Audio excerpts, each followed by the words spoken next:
السلام علیکم ورحمۃ اللہ وبرکاتہ۔ معزز سامعین، آج ہم سفید چنا یعنی کابلی چنا کے بارے میں گفتگو کریں گے۔ کابلی چنے میں پائے جانے والے اجزاء میں fat, carbohydrate, carb, sugar, fibre, protein, vitamin C, calcium, iron, folate, magnesium, potassium اور فاسفورس پائے جاتے ہیں۔ فوائد کے لحاظ سے kabuli chana blood sugar control کرتا ہے، دل کی صحت کو پروموٹ کرتا ہے۔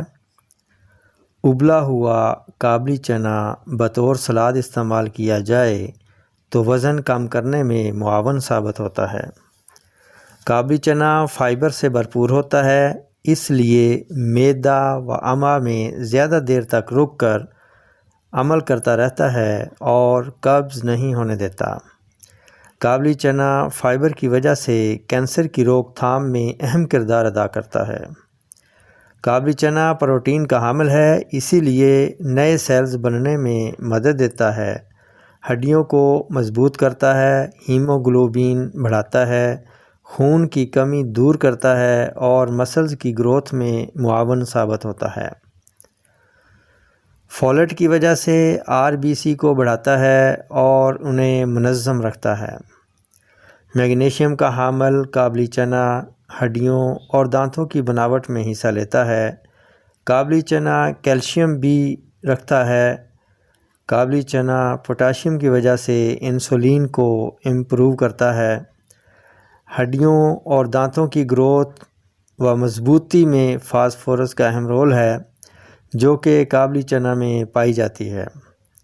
کابلی چنا صحت کے لیے بہت مفید ہے کیونکہ اس میں کافی تعداد میں وٹامنز اور منرلز پائے جاتے ہیں، جیسا کہ میگنیشیم، مینگنیز،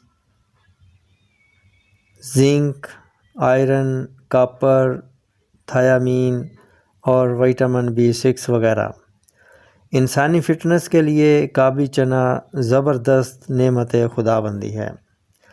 جہاں اتنے فوائد ہیں وہاں کچھ احتیاط بھی ہے کہ کابلی چنا گیس پیدا کرتا ہے، پیٹ میں اپھارہ ہو سکتا ہے، پیٹ درد بوجہ گیس ہو سکتا ہے، ڈائریا بھی ہو سکتا ہے، معدہ و امعاء ڈسٹرب ہو سکتی ہیں۔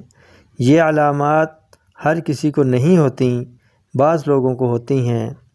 گیس کے مریض ادرک، دار چینی کا قہوہ استعمال کر کے سکون حاصل کر سکتے ہیں۔ انہی الفاظ کے ساتھ اب اجازت چاہوں گا، پھر ملیں گے اگلی ویڈیو میں ایک نئے ٹاپک کے ساتھ۔ تب تک کے لیے اجازت دیجیے۔ السلام علیکم ورحمۃ اللہ وبرکاتہ۔